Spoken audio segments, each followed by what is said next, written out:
राधे राधे दोस्तों। आज हम आपको कृष्ण भक्त की ऐसी कथा सुनाएंगे जिसे सुनकर आप सभी भावुक हो जाएंगे। बहुत ही प्यारी है यह कथा श्री कृष्ण जी और उनके भक्त की। प्राचीन समय की बात है। एक सखी अकेले ही रहती थी। उनके परिवार में कोई सदस्य नहीं था।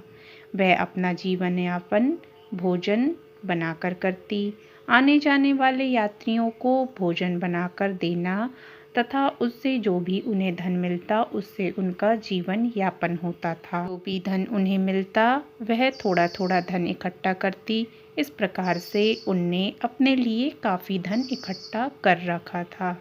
एक दिन वह दिन के समय सो रही थी, तभी उनको एक स्वप्न आया। स्वप्न में उन्हें यह दिखाई दिया कि उनका धन चोर लेके चले गए हैं और वह बहुत रो रही हैं। जैसे ही उनका स्वप्न टूटा वह उठी और उन्होंने देखा कि उनका धन सुरक्षित था, परंतु वह चिंता में लग गई। आखिर मैं यह धन किसके लिए जोड़ रही हूँ? मेरे ना रहने पर यह धन तो चोर ही ले जाएंगे, इसीलिए मुझे यह धन रखकर क्या करना है। इस प्रकार सोचकर उन्होंने अपना सारा धन गरीबों को दान में दे दिया तथा स्वयं वह श्री कृष्ण जी के मंदिर पर जाकर रहने लगी। पंडित जी ने उन्हें समझाया कि आप इधर पे नहीं रह सकती, आप अपने घर जाएं, परंतु उन्होंने बहुत विनती की तथा पंडित जी से कहा, मैं भगवान जी का मंदिर साफ कर दिया करूंगी, बदले में आप मुझे भोजन दे दिया करना। इस प्रकार से वह दासी मंदिर में ही रहने लगी। मंदिर में वह सुबह शाम सफाई करती। जब समय मिलता तो अकेले में श्री कृष्ण जी से बातें भी करती थी। पंडित जी भगवान श्री कृष्ण को रोज भंडारे में से अच्छे अच्छे पकवान भोग लगाते। दूध में मलाई डालकर उनका भोग लगाते, दाल में घी डालकर बाटी दाल उनको भोग लगाते तथा उस दासी को पंडित जी रूखा सूखा बचा हुआ भोजन दे देते थे। दासी उसी भोजन को ग्रहण कर कर ही संतुष्ट रहती थी। परंतु एक दिन पंडित जी ने देखा कि भंडारे में से मेवा मिठाई पकवान रोज कहाँ चले जाते हैं। उन्हें उस दासी पर शक हुआ। उन्होंने उसे बुलाया और कहा कि तुम रोज मेवा मलाई वाला दूध पीती हो, यह तुम्हें कहाँ से मिलता है? दासी ने कहा, यह मुझे स्वयं श्री कृष्ण जी देकर जाते हैं। पंडित जी को उस दासी की बातों पर बिल्कुल भी विश्वास नहीं हुआ। उन्होंने उसकी बहुत बेइज्जती की तथा मंदिर से उसे निकाल दिया। दासी रोते हुए सभी लोगों के पास गई और सबसे कहा कि मेरा कोई सहारा नहीं है, मैं यहाँ पर रहती हूँ, इन पंडित जी ने मुझे यहाँ से निकाल दिया। सभी लोग पंडित जी के पास आए तथा पंडित जी से बोला कि आप इनके साथ ऐसा ना करें, इन्हें मंदिर में ही रहने दें। तब पंडित जी ने वहाँ के लोगों से कहा कि यह भगवान जी का भंडारे में से भोजन चुरा कर खाती है, मलाई वाला दूध पी लेती है। तब पंडित जी ने उस दासी के चरित्र के बारे में भी गलत कहा। पंडित जी ने कहा कि मंदिर में मिलने इनसे पता नहीं कौन अनजान युवक भी आता है। इस पर दासी बहुत जोर जोर के रोने लगी तथा दासी ने पंडित जी से कहा, मेरे चरित्र को गलत ना कहें। इस पर लोगों ने दासी से कहा, अगर आप सच्ची हैं तो साबित करें।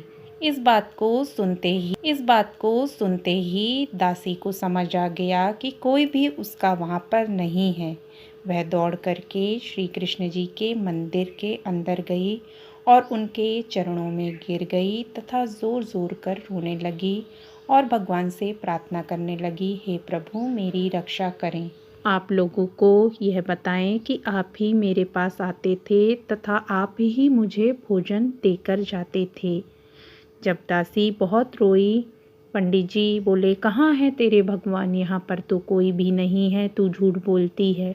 दासी ने भगवान जी से कहा, हे प्रभु मेरी लाज बचाएं, आप ही मेरे रक्षक हैं, आप ही मेरी लाज बचा सकते हैं। दासी के इतने वचन सुनते ही साक्षात भगवान जी वहाँ पर प्रकट हो गए। भगवान का मुख इतना सुंदर, इतना प्यारा था, इतना तेज था उनके मुख पर कि चारों तरफ रोशनी ही रोशनी दिखाई दे रही थी। लोग भी आश्चर्य में थे। सभी लोगों ने भगवान को प्रणाम किया तथा दासी की तरफ सबने देखा। दासी को भी प्रणाम किया। पंडित जी ने दासी से माफ़ी मांगी, परंतु जब देखा तो दासी के प्राण भगवान में समा चुके थे। दासी ने जैसे ही अपने प्रभु, अपने ईश्वर को देखा, वैसे ही उनकी आत्मा प्रभु में विलीन हो गई थी। लोग बहुत रोए तथा अपनी गलतियों की भगवान से क्षमा मांगी। पंडित जी जोर जोर के रोने लगे तथा उन्होंने दासी से अपनी गलतियों की क्षमा मांगी, परंतु दासी नहीं थी। पंडित जी को अपने शब्द पर बहुत ही पश्चाताप था। उन्होंने एक भगवान के भक्त के चरित्र के बारे में गलत कहा था, जिसके कारण स्वयं भगवान को प्रकट होना पड़ा। दासी के कारण ही पंडित जी ने भगवान के दर्शन किए। तब भगवान जी ने पंडित जी से कहा, मुझे अपने भक्त की लाज के लिए यहाँ पर आना पड़ा। मैं रोज अपने भक्त को दूध, घी, बाटी देकर जाता था। आपने यह अच्छा नहीं किया। पंडित जी बार बार भगवान से क्षमा मांगने लगे। भगवान वहाँ से अंतर्ध्यान हो गए। पंडित जी और वहाँ के लोगों ने मंदिर के पास ही दासी का भी एक मंदिर बनाया तथा वह दासी भी भगवान के साथ पूजी जाने लगी।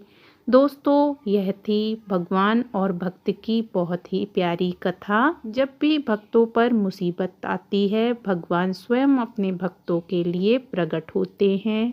आप सभी को कथा पसंद आई होगी। आप सभी का जीवन सुखमय तथा मंगलकारी रहे, इसी कामना के साथ मेरे सभी दोस्तों को राधे राधे, जय श्री कृष्ण।